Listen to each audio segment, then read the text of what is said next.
오늘 하나님 앞에 나오신 성도님들을 예수님의 이름으로 환영하고 축복합니다. 오늘 저희가 같이 보실 하나님 말씀은 예레미야서 40장 1절로부터 12절 말씀입니다. 제가 받들어 읽도록 하겠습니다. 사령관 느부사라단이 예루살렘과 유다의 포로를 바벨론으로 옮기는 중에 예레미야도 잡혀 사슬로 결박되어 가다가 라마에서 풀려난 후에 말씀이 여호와께로부터 예레미야에게 임하니라. 사령관이 예레미야를 불러다가 이르되 네 하나님 여호와께서 이곳에 이 재난을 선포하시더니 여호와께서 그가 말씀하신 대로 행하셨으니 이는 너희가 여호와께 범죄하고 그의 목소리에 순종하지 아니하였으므로 이제 이루어졌도다. 이 일이 너희에게 임한 것이니라. 보라, 내가 오늘 네 손에 사슬을 풀어 너를 풀어주노니 만일 네가 나와 함께 바벨론으로 가는 것을 좋게 여기거든 가자. 내가 너를 선대하리라. 만일 나와 함께 바벨론으로 가는 것을 좋지 않게 여기거든 그만두라. 보라, 온 땅이 내 앞에 있나니 네가 좋게 여기는 대로 옳게 여기는 곳으로 갈지니라 하니라. 예레미야가 아직 돌이키기 전에 그가 다시 이르되 너는 바벨론의 왕이 유다 성읍들을 막도록 세운 사반의 손자 아히감의 아들 그다랴에게로 돌아가서 그와 함께 백성 가운데 살거나 네가 옳게 여기는 곳으로 가거나 할지니라 하고 그 사령관이 그에게 양식과 선물을 주어 보내매 예레미야가 미스바로 가서 아히감의 아들 그다랴에게로 나아가서 그 땅에 남아있는 백성 가운데에서 그와 함께 사니라. 들에 있는 모든 지휘관과 그 부하들이 바벨론의 왕이 아히감의 아들 그다랴에게 그 땅을 맡기고 남녀와 유아와 바벨론으로 잡혀가지 아니한 빈민을 그에게 위임하였다 함을 듣고 그들 곧 느다냐의 아들 이스마엘과 가레아의 두 아들 요하난과 요나단과 단후멧의 아들 스레야와 느도바 사람 예베의 아들들과 마아가 사람의 아들 여사냐와 그들의 사람들이 미스바로 가서 그다랴에게 이르니 사반의 손자 아히감의 아들 그다랴가 그들과 그들의 사람들에게 맹세하며 이르되 너희는 갈대아 사람을 섬기기를 두려워하지 말고 이 땅에 살면서 바벨론의 왕을 섬기라. 그리하면 너희에게 유익하리라. 보라, 나는 미스바에 살면서 우리에게로 오는 갈대아 사람을 섬기리니 너희는 포도주와 여름 과일과 기름을 모아 그릇에 저장하고 너희가 얻은 성읍들을 살라 하니라. 모압과 암몬 자손 중과 에돔과 모든 지방에 있는 유다 사람도 바벨론의 왕이 유다에 사람을 남겨둔 것과 사반의 손자 아히감의 아들 그다랴를 그들을 위해서 세웠다 함을 듣고 그 모든 유다 사람이 쫓겨났던 각처에서 돌아와 유다 땅 미스바에 사는 그다랴에게 이르러 포도주와 여름 과일을 심히 많이 모으니라. 아멘. 오늘 말씀은 이제 바벨론에 이제 점령당하고 나서 드디어 어떤 일이 벌어졌나에 대한 기록입니다. 즉 하나님이 가져오신 결과죠. 이 결과가 어떻게 되었나 이걸 보면서 저희는 하나님께서 움직이실 때 그 결과가 어떠한지 그리고 저희가 저희의 편견을 없애고 하나님께서 역사하시는 것을 이렇게 볼 때 어떻게 하나님의 은혜가 임하는지 저희가 오늘 보고 알 수 있습니다. 이걸 보면서 저희도 하나님의 은혜를 그 역사하시는 은혜 속에 참여하는 우리가 될 수 있기를 바랍니다. 오늘 내용과 어제의 내용이 약간 좀 겹치는 부분이 있습니다. 오늘 같은 경우 보면은 사령관 느부사라단이 예루살렘과 유다의 포로를 잡아서 바벨론으로 이제 호송하는 중에 그때 이제 그 예레미야가 발견되어서 예레미야를 풀어주는 그러한 모습이 나옵니다. 그런데 어제의 말씀을 보면 39장을 보면은 바벨론의 느부갓네살 왕이 사령관 느부사라단에게 명령하여서 예레미야를 선대하고 해하지 말라 하고 왕이 명령한 게 나옵니다. 그래서 사람을 보내서 예레미야를 감옥들에서 데려다가 사반의 손자 그다랴에게 넘겨서 그래서 이스라엘에서 유다에서 계속 살았다 그게 나옵니다. 즉 감옥들에서 데려다가 풀어주고 그리고 사반의 손자에게 데려가고 그리고 거기서 그 유다에서 쭉 살았다. 근데 오늘 말씀은 사로잡혀 가다가 중간에 사령관이 예레미야를 풀어주고 그리고 예레미야는 돌아와서 사반의 손자에게 갔다. 그렇게 나옵니다. 그래서 이 두 개가 맞질 않습니다. 하나는 오늘 말씀처럼 예레미야가 사로잡혀서 가는 도중에 풀어나고, 그리고 어제 말씀은 예레미야가 그 감옥들 안에, 예루살렘의 감옥들 안에 있다가 왕명으로 예레미야를 풀어내고 거기서 끄집어내서 이 사반의 손자에게 데려갔다, 이렇게 나오죠. 그래서 이거를, 이 두 개를 가만히 보면은 저희가 알 수 있는 것은 아마도 분명히 왕이 예레미야를 살리라고, 왜냐하면 예레미야는 바벨론에, 하나님께서 바벨론을 사용하셔서 이 유다를 벌하신다. 그리고 바벨론은 하나님의 지금 도구이기 때문에 바벨론에게 항복하야면 살 수 있다. 그렇게 계속 설득했던 사람이기 때문에 바벨론 왕이 하나님이 자기를 선택해서 도구를 쓰신다니까 얼마나 좋아요. 그래서 바벨론 왕이 예레미야를 살려둬라, 예레미야를 해하지 마라, 그렇게 명령을 내린 것 같습니다.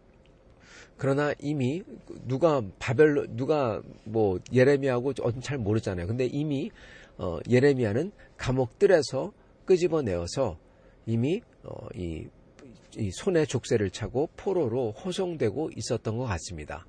그래서 뒤늦게 그 사령관이 왕의 명령을 수행하기 위해서 예레미야를 풀어준 거죠. 그래서 여기 어제의 말씀과 오늘 말씀 둘이 다 일치하는 것은, 그래서 사반의 손자 그다랴에게 데려왔다는 겁니다. 왜냐하면 사반의 손자 그다랴를 이 예루살렘의 총독으로 세웠기 때문에, 그리고 거기서 이 예레미야는 쭉 살았다는 거죠. 여하튼 결과적으로는 바벨론의 왕 느부갓네살이 명해서 예레미야를 선대하라, 해하지 말고 그가 원하는 대로 줘라, 그렇게 명령을 했던 것 같습니다. 그리고 이거를 사령관이 충실하게 이행을 하는 장면입니다. 그러면서 사령관이 예레미야에게 말을 합니다.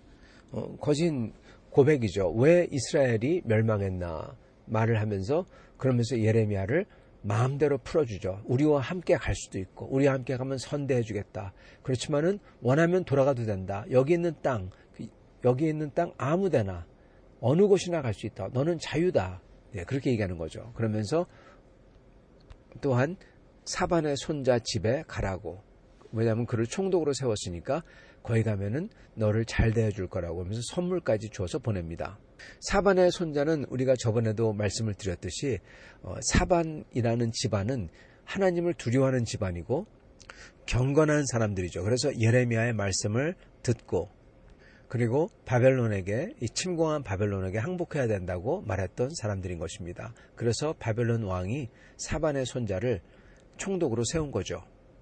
자, 여기서 그런데 몇 가지 저희가 놀라운 점이 있습니다. 첫 번째는 사령관이 예레미야를 불러서 말을 하는데, 근데 놀랍게도 이렇게 기록합니다. 여호와께로부터 예레미야에게 말씀이 임하니라. 그런 다음에 사령관이 예레미야를 불러다가 이르되 네 하나님 여호와께서, 이렇게 나갑니다.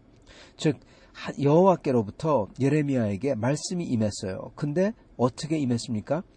사령관 느부사라단을 통해서, 사령관 느부사라단이 하는 말이 여호와의 말이라는 겁니다. 여러분, 이방인이고 하나님을 모르는 사람인데 놀랍게도 그 사람의 말이 하나님의 말씀이고 그 말씀이 여호와께로부터 예레미야에게 임했다, 그렇게 기록을 하는 겁니다.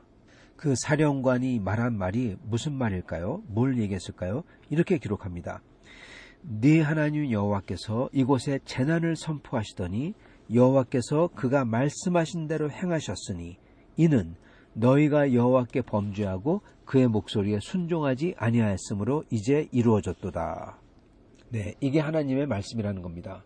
지금 일어난 모든 일들은 이 하나님의 말씀의 결론이라는 거예요. 심지어 이방인인 바벨론 사람들마저도, 이 사령관마저도 안다는 겁니다. 너희들이 너희의 신 하나님, 여호와 하나님, 그분을 잘 섬겨야 되는데 그분을 섬기지 않고 그 하나님을 배신하고 계속, 그러니까 하나님이 너희를 벌한 거다. 범죄했다. 하나님의 말씀을 듣지 않았다. 그러는 거죠. 그리고 하나님의 말씀이 무엇이었습니까?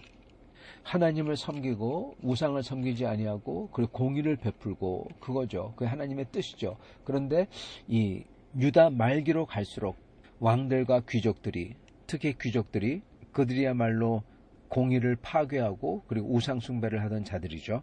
그들이 하나님을 그렇게 배신하는 것뿐만 아니라 언약을 맺었던 바벨론도 배신을 합니다. 그래서 하나님께서 그러한 사람들을 벌하시는 거예요.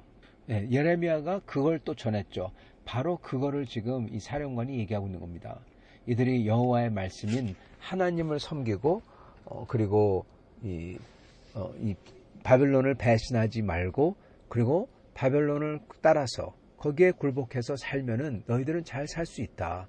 그리고 오히려 그게 하나님 앞에서 회개하는 거고 그들의 교만을 꺾는 거고 그래서 그렇게 하면은 잘 살 수 있다 말씀을 했는데 그거를 따르지 않았다는 겁니다. 그게 맞습니다. 지금 이들은 교만합니다. 자기들이 유대주의자죠. 자기들의 하나님의 성전이 예루살렘에 있고 자기들은 하나님을 섬기고 그렇기 때문에 자기들은 그 어느 누구도 건드릴 수 없다. 그러한 마인드셋을 가지고 있으면서 그러면서 나름 우상을 섬기고 그러면서 악행을 저지릅니다. 그러면서 다른 사람들에게는 유대주의, 이방인 바벨론에게 항복할 수 없다 이러고 자기들은 우상을 섬기면서 그러면서 동포를 노예로 삼고 여러분 이러한 과대한 민족주의는 하나님의 뜻에 어긋나는 것입니다. 오히려 교만한 거죠. 다른 사람들을 깔보고 업신여기고 그리고 서로 간에 깔보고 업신여기고 하나님은 이러한 교만을 꺾기 원하셨습니다. 즉 이러한 민족주의를 꺾기 원하셨어요. 그렇기 때문에 바벨론 밑에서 꺾어져서 박살나는 거죠. 자기들의 우월감이나 이런 게. 그래서 그 밑에서 섬기고 사는 게 그들의 교만이 꺾이고 그들이 섬기던 우상 숭배가 꺾이고 오히려 바벨론 밑에서 오히려 하나님을 유일하게 찾게 되고 그리고 하나님만을 섬기고 그러한 일이 일어나는 것을 하나님은 알고 계신 것입니다. 그리고 그렇게 악한 귀족들에게서 하나님은 해방을 시켜주시고 싶은 거예요. 그래서 드디어 오늘 일어난 게 오늘 찾아온 게 바로 이 하나님을 진짜 믿는 성도들의 해방인 것입니다. 누구에게서 해방입니까? 그들을 압제하던 유대 귀족들에게서 해방이요. 그리고 교만에서 해방이요. 자기들만이 최고라고 다른 민족과 다른 동포들을 업신여기는 그러한 교만이죠. 그게 다 박살났기 때문에 그러한 교만에서 이제 해방될 수가 있고 그러한 귀족들이 아닌 사람들은 거기에 휘말렸잖아요. 그래서 거기서 그러한 교만함과 교만의 벌에서 해방되는 겁니다. 그리고 과대한 민족주의에서 해방되는 거예요. 그래서 오히려 바벨론이 들어와서 그렇게 그들을 압제하던 귀족들을 다 없애버리고 그리고 하나님을 정말 믿고 따르던 사반의 손자 아히감의 아들인 그다랴 그 사람을 세운 겁니다.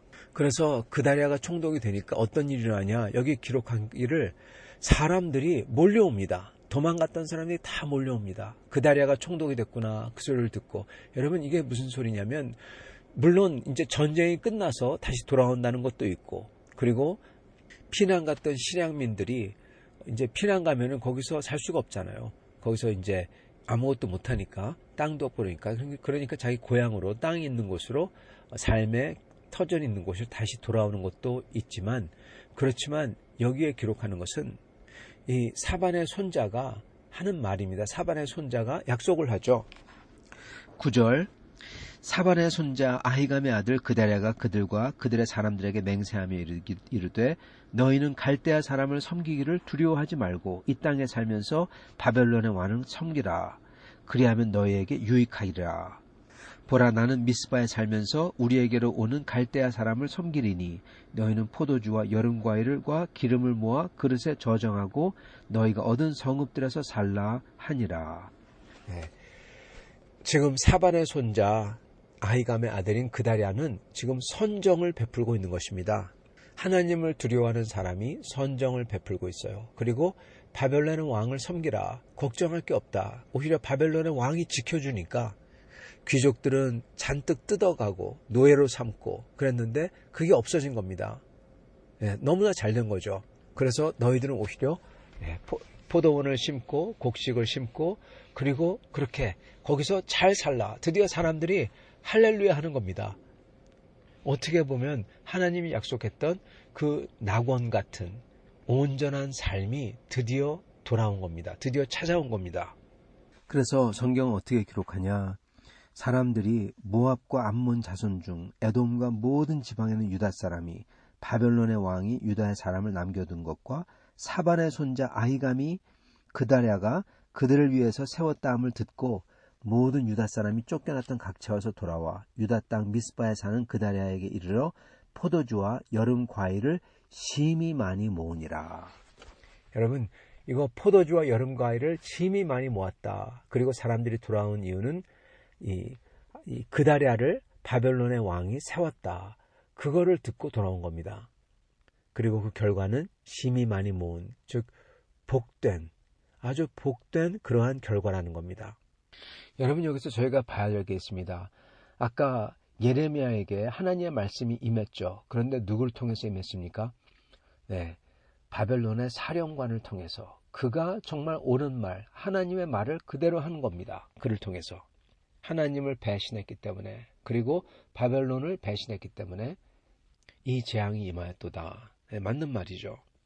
마찬가지로 지금 바벨론이 다스리기 때문에, 그리고 바벨론 왕이 좋은 총독, 좋은 사람을 리더로 세웠잖아요. 그 하나님을 두려워하는 사람, 그래서 그 속에서 풍성함과 복이 넘치는 겁니다. 여태까지 사람들은 어떻게 이방인 나라 바벨론이 우리나라를 다스릴 수가 있냐, 하나님 위해서 싸워야 된다 이랬는데, 여러분, 그게 전부 다 허구라는 것입니다. 여러분, 성전을 위해서, 하나님의 나라를 위해서, 이스라엘을 위해서 끝까지 싸우라고 막 독려를 했는데 마치 그게 하나님을 위한 것이냐. 그러나 이제 알고 보니 그거는 자기들을 위해서 사용했던 허구라는 거예요. 성전이 없어져도 좋습니다. 왕조가 잡혀가도 괜찮아요. 귀족들이 없어져도 오히려 더 좋은 겁니다. 아니, 그들 때문에 하나님의 축복이 여태까지 막히고 있었던 거예요. 하나님께서 예레미야를 통해서, 이사야를 통해서 분명히 말씀하셨죠. 성전 그러는데 그런 거 필요 없다. 차라리 그걸 닫아라. 오히려 예레미야에서는 성전을 허물겠다. 그리고 그 허무는 게 일어나죠. 그게 오히려 우상 숭배가 된다는 것입니다. 그리고 지금 마치 맨 마지막 때 그 풍성함과 기쁨, 그러한 모습이 여기에 나오는 것입니다. 하나님께서 다스리실 때, 그리고 그거는 그 어떤 귀족도, 어떤 왕도, 어떤 성전도 아니라는 겁니다. 여러분, 놀랍지 않습니까? 하나님을 위해서 싸우라고 하고 막 싸우지 아니하면 하나님을 위한 사람이 아닌 것 같고, 민족과 나라를 지켜야만 되는 것 같고 막 그랬는데, 이제 와보니까 그게 전부 다 아닌 거예요. 그게 하나님을 위한 게 절대 아니라는 겁니다. 오히려 하나님께서는 바벨론을 통해서 오히려 역사하시고 계시고, 그리고 하나님께서 축복을 갖다가 하고 있는 겁니다. 물론 하나님께서는 당신의 백성을 만드시길 원하십니다. 이 세상에서 따로 불러내어서 하나님의 백성을 세우시고, 그리고 그들을 통해서 하나님의 나라를 이뤄가길 원하십니다. 그게 이스라엘이었고, 그리고 그게 우리 교회입니다. 주 예수를 믿는 사람들의 모임이죠. 그러나 그 이스라엘이 더 이상 하나님을 섬기는 것을 잃어버린 순간, 그 이스라엘은 이제 우상이 되어버린 겁니다. 그 나라 자체가. 그래서 여러분, 저희는 믿는 사람은 시각을 분명히 할 필요가 있습니다. 그게 뭐냐면, 우리가 목숨 걸고 충성해야 되는 그러한 것은 어느 나라도 아니고, 어떻게 보면 어느 민족도 아니고 그렇다는 것입니다. 혹시 여기서 누가 하는 말이, 그러면 어느 체제도 아니겠네요. 여러분, 그건 또 아닙니다. 왜냐? 공산국가에서는 신앙이 성립이 될 수 없고, 사회주의 국가는 신앙에 대해서 적대적이고 허물어뜨리려고 하기 때문에 그렇습니다. 공산주의 국가에서는 아예 다 죽여버리죠. 사회주의에서는 교묘하게 신앙의 그 발판을 다 허뭅니다. 그래서 사회주의가 되면 안 됩니다. 그래서 그거에 대해서 저희는 맞서 싸워야 되는 것입니다. 그러나 만약에 그 나라가 공산주의가 되어버리든지 사회주의화 된다고 하더라도 그러면 굉장한 핍박 아래 사는 거죠. 그 속에서 저희의 신앙을 유지할 수밖에 없는 겁니다. 그렇기 때문에 어느 체제라는 것은 정말 중요하고 그걸 위해서는 저희는 싸워야 되는 것입니다. 크리스찬도. 그러나 저희의 신앙은 그 나라나 그 민족과 동일하지 않다는 거예요. 저희의 충성은, 저희의 목숨을 걸 그러한 충성은 나라나 민족이 아니라 하나님의 나라와 하나님께서 다스리는 것이라는 것입니다. 그래서 드디어 임한 하나님의 축복은, 예레미야와 그 유다 백성에 임한 하나님의 축복은 오히려 바벨론을 통해서, 바벨론이 왕이 들어와서 그 많은 피 흘림이 있었지만은 오히려 그 귀족들을 다 제거해버리고, 그리고 그 백성들을 압제하던 그 시스템을 무너뜨려 버린, 그 나라의 시스템을 무너뜨려 버리니까 비로소 이제 하나님의 나라의, 진짜 하나님 나라의 모습이 드러나고 있는 것입니다. 여태껏 하나님 나라라고 외쳤던 그 시스템과 그 나라와 그 사회 제도가 오히려 하나님 나라가 아니라 그들을 압제하는 그러한 악한 것이었다는 거예요. 구호는 하나님 나라였었는데 알고 보니까 그게 악한 것이었고, 구호는 이방인 바벨론 그랬는데 알고 보니까 그게 오히려 하나님의 축복을, 하나님의 나라를 가져다주는 도구라는 것입니다. 이게 뒤바뀌었죠, 완전히. 사랑하는 성도 여러분, 우리가 삶을 살 때 여러 가지 구호가 있습니다. 여러 가지 사람들이 생각하는, 그리고 외치는 그러한 구호들이 있습니다. 저희는 그것을 믿을 수가 없습니다. 저희는 그것을 믿으면 안 될 것입니다. 세상은 항상 악한 것을 좋다고 하는, 그렇게 미워하는 역사가 많이 있거든요. 그렇기 때문에 저희는 우리의 믿음의 눈으로 보면서 예레미야가 그 바벨론이 침공했을 때 하나님의 말씀을 받았듯이 저희는 어려움 속에서도, 또는 저의 삶 속에서도 하나님께서 역사하는 하나님의 뜻을 바라보며 그것을 따라야 할 것입니다. 하나님의 뜻은 하나님께서 다스리시며 공의와 하나님의 법도가 이루어지는 것입니다. 저희는 이것을 바라며 이것을 따라 살고, 만약 어려운 게 일어나고 그리고 정말 안 좋은 게 일어나는 것 같을 때에도 끝까지 주님을 섬기면 이렇게 오히려 안 좋은 것을 통해서 하나님의 평화가, 하나님께서 다스리는 게, 하나님의 축복이 일어나는 것을 저희는 볼 수가 있을 것입니다. 끝까지 하나님을 믿고 주님의 길을 따르시는, 그래서 심지어 어려움의 끝에서도 하나님의 축복을 발견하는 여러분과 저가 될 수 있기를 간절히 축원합니다. 같이 기도하시겠습니다.